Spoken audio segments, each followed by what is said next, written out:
Hi everyone, myself Sidra Iranavar. Welcome back to my channel. So in the last chapter we have to started first chapter of history, advent of Europeans to India. So we have come across with the trade relationship between India and European countries. Next we have come across with the fall of Constantinople. Late we have learned finding new sea route to India. So after that we have come across with the four European countries who established trade in India, like Portuguese, Dutch, French and English.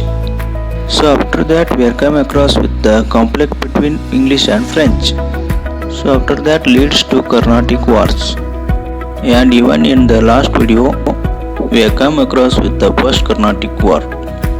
If you not see in that video yet, for the link the description box, you can go through it. So now in this part we can come across with the another section of first chapter, that is remaining two Carnatic Wars, that is second Carnatic War and third Carnatic War, and even the Battle of Plassey and Battle of Buxar. So these two battles was fought between the English and the Indian ruler, which has changed the Indian history. So let's get started with this. Now let's know about second Carnatic War. Second Carnatic War took place in 1749 to 1754. It was a struggle for power various in India, claimants to prove power in South India. It supported by French or the British. The first Carnatic War had been direct conflict between two European powers. But in second Carnatic War, both of them officially acted in support of rival local claimant in Hyderabad and Carnatic. The War of Succession began in Hyderabad after the death of Asaf Jah, Nawab of Hyderabad in 1748. Both of the French and English extended their support to the candidates. French supported Muzaffar Jang and Chanda Sahib, whereas British supported Nasir Jang and Anwaruddin. With the combined army of French, Chanda Sahib and Muzaffar Jang defeated Anwaruddin and killed him in 1749.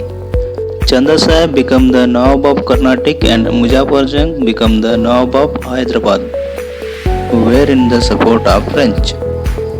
Later even Muzaffar Jang also killed after few days. Salabat Jang, another son of Asaf Jah, was placed as Nawab of Hyderabad by the French, and one of the officer French named Bassi was stationed in Hyderabad to protect Salabat Jang. In the other hand, Robert Clive, the British commander, attacked Carnatic and defeated the Chanda Sahib. Chanda Sahib was imprisoned and later was killed. The English placed Muhammad Ali, son of Anwaruddin, as Nawab of Carnatic. With the war came to end, and this war ended with the Treaty of Pondicherry. Because of the continuous attack of Dupleix on British made French financially weak. Due to this reason, Dupleix was called back to French. This brought laurel to British, and French had to suffer political setback. Now let's learn about Third Carnatic War. This is also called as Vandivash. Third Carnatic War took place to 1756 to 1763. After the defeat of French in Second Carnatic War, French wanted to take revenge on British. Count de Lally of French attempting to be seized Vandivash in 1760 with the help of Bassi. In this decisive battle, Sir Eyrecourt of British army defeated the French and imprisoned Bassi. Lally managed to escape and hide in Pondicherry. Later in 1761, Eyrecourt attacked Pondicherry and Lally had to surrender unconditionally. Third Carnatic War came to end. Now let's see about results of this war. French have to lose all their bases in India due to Carnatic Wars. In spite of this, as per the Treaty of Paris, which was signed in 1763, end of this war, Pondicherry was returned back to French, and French was not supposed to build army fort around to protect themselves. The places should remain only as trading center. Like this, the English defeated all the arrivals, strength consolidating their power over the South India. With this, South India came indirectly in the hands of British. Now let's about the British rule in India. After the going political control South India, the British tried to control over rich Bengal province, later part of 18th century. The Bengal province had tremendous growth in the area of agriculture, commerce and industry. East India Company was making considerable profit province. Mughal ruler Farrukh Shah issued dastaks, which were their main reason their profit. Dastakats means license or free trade passes to carry out trade without paying any taxes on transport of goods. So these dastakats limited to the company transaction.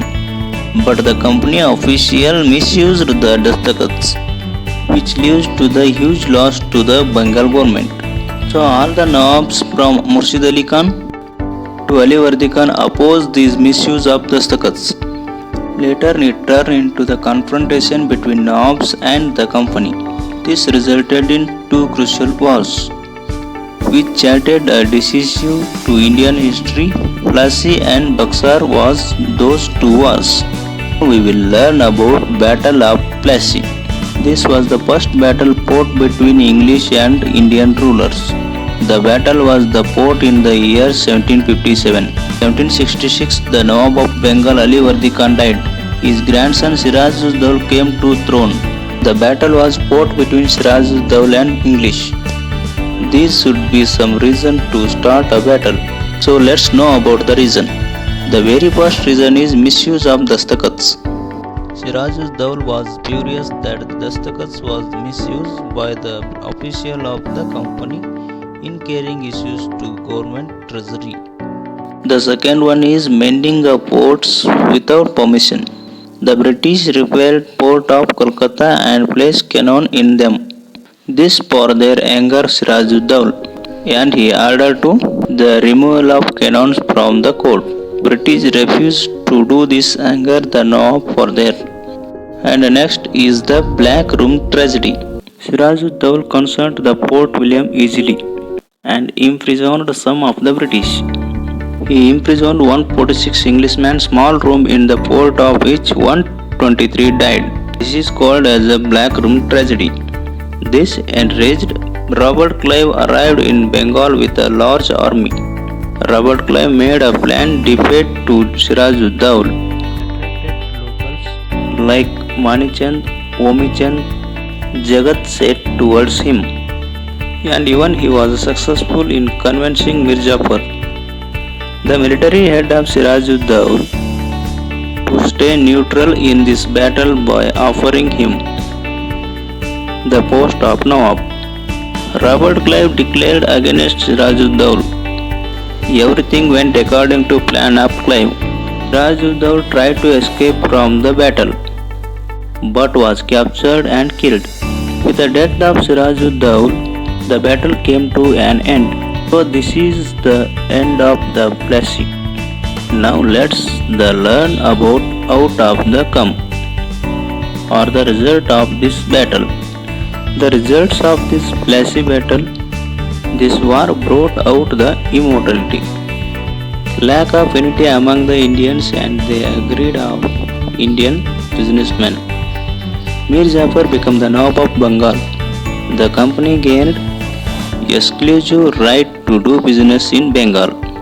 Mir Jafar had to pay 17 crore and 17 lakhs to as the relief of Siraj uz Daul attack on the Fort William.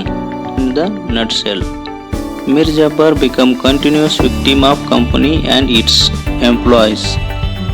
Even though the treasury went bankruptcy due to the greedy nature, the greediness of the company and its official never satisfied. Later, Mir Jafar consolidating his position, British projected it. They removed Mir Jafar and brought his nephew Mir Qasim as the Nawab of Bengal. Mir Qasim, he was a very efficient administrator. In the beginning remained royal to the company and paid 2 lakhs pound to the company and government. give places to the British. After few time, he declared himself independent king. He started verifying a misuse of dastakats. So he declared duty-free business in Bengal. As a result of this, the Indian competed against British on spheres of business. This affected the trade of British and had to suffer considerable. This was the enough first for the British to oppose the Nawab. They brought Mir Jafar again with certain conditions, and Mir Qasim was withdrawn, as Mir Qasim knew about the cunningness of British. He went for organized war against them. He was supported by the Indian merchants and artisans. Mir Qasim entered agreement with the Mughal ruler Shah Alam II and Nawab of Oudh Shuja-ud-Daula. This combined army forced Mir Qasim faced the British army led by Hector Munro in 1764. Mir Qasim got defeated and ran away from the battlefield. Shah Alam II surrendered. Effort of the combined force to stop British force was completely failed. See here come with the outcome of the result this battle of Buxar. Shah Alam II surrendered the Diwani right over Bengal to the British. Diwani right means to right to collect the land taxes. Shah Alam II gave away all the overright to the Bengal to the British for an annual fees of rupees 26 lakhs. The Nawab of Oudh had to give a fine rupees 50 lakhs for wagging was against the company. So the death of Mir Jafar, the company paid pension to his son and took over the entire administration of Bengal.